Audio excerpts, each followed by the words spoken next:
Jadi memang sudah kebal dan menganggap itu bukan masalah, malah mungkin dalam hatinya dia gembira, targetnya.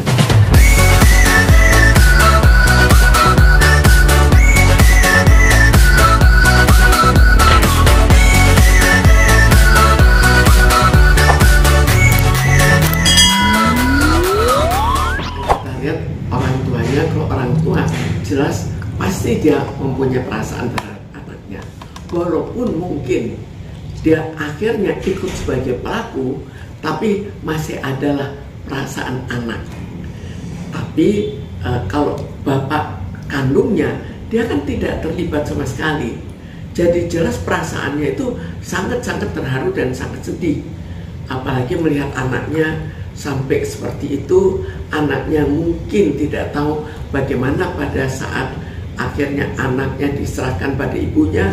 Apakah ini hanya sekedar hukum?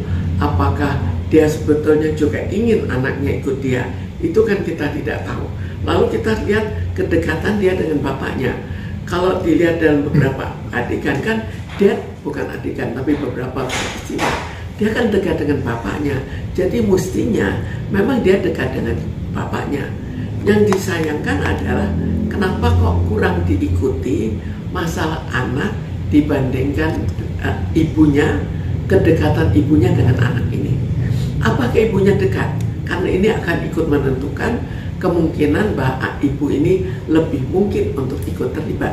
Misalnya, kalau kita lihat bahwa ada lebam dilakukan pada saat kehidupan, maka sangat mungkin biasa dia dipukul anak ini.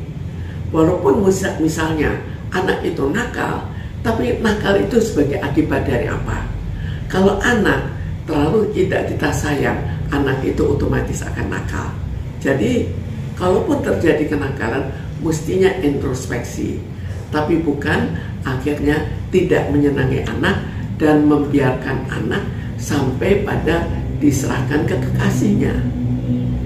Sekarang kita lihat pelaku merasa bersalah atau tidak. Perasaan bersalah itu kan suatu perasaan. Perasaan itu banyak tergantung pada sifat kelompoknya. Biasanya lebih sifat kelompok daripada sifat pribadi. Tapi walaupun sifat pribadi jauh lebih penting, tapi kita kembalikan pada kelompoknya. Kelompok orang-orang yang jahat misalnya, kelompok seorang mafia, itu akan berbeda sekali dengan kelompok misalnya kelompok kiai yang tidak berpura-pura, yang murni. Itu kan berbeda sekali dalam rasa kasihan, rasa kasih sayang. Sekarang kita lihat lagi bagaimana pembentukan sifat seperti itu. Jadi kalau kita ikuti sifat seperti itu seringkali terjadi pada dari dini. Jadi sudah ada sifat seperti itu, kemudian tidak ada penekanan dari pihak luar. Misalnya, tidak ada penekanan bahwa kalau kamu melakukan hal itu, kamu akan ditangkap. Tapi ya mungkin sebelumnya kalau kita ikuti juga pernahlah melakukan tindak kekerasan. Apakah itu akan ditangkap atau itu akan bebas? Jadi tingkah laku itu akan dibentuk. Tergantung juga pada situasi masyarakat, pada situasi aparat. Pada terutama kalau aparat itu lebih kekuatan dia, kebal hukum atau tidak. Jika dia orang kaya, jika dia orang pejabat, seringkali ya menganggap dirinya kebal hukum. Itu kan oleh masyarakat juga dianggap itulah yang terjadi. Kalau seperti itu, maka dia juga membentuk mental yang terlalu keras, yang tidak ada rasa kasihannya. Dan ini juga yang mungkin terjadi pada kekasihnya itu, sehingga tidak ada perasaan sedih atau apa.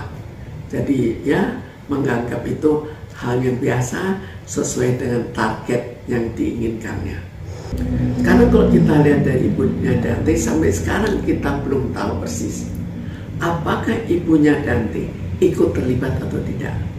Tapi kita hanya membayangkan atau mengikuti dari berita adanya lebam.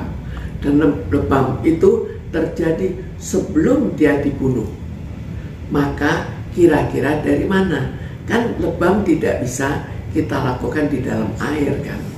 Jadi diperkirakan dari rumah dia sudah lebam, kemudian dioperkan. Tapi kenapa lebam? Itu tanda hubungan dari ibu dan anak yang kurang baik. Apakah ini yang terjadi? Kalau ini yang terjadi, maka mungkin dia juga ya menganggap itu sebagai anak, atau ya juga melakukan beberapa ikut mengasuh anak, tapi tidak dengan kasih sayang yang sempurna. Tidak sayang, ya kurang merasakan bahwa ini kok kasihan anaknya. Kalau orang berbuat jahat, umumnya kalau dia orang normal saja, maka dia merasa bersalah. Tapi kalau bagi dia ini adalah suatu kesenangan. Jadi ada orang, saya melakukan tindak kekerasan, saya kasihan ternyata dia babak belur. Ada lagi yang menganggap ini target saya untuk melakukan suatu kekerasan. Kenapa saya kasihan ke orang itu?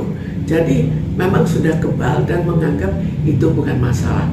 Malah mungkin dalam hatinya dia gembira, targetnya tercapai. Karena itu coba kita ikuti nanti berikutnya bagaimana.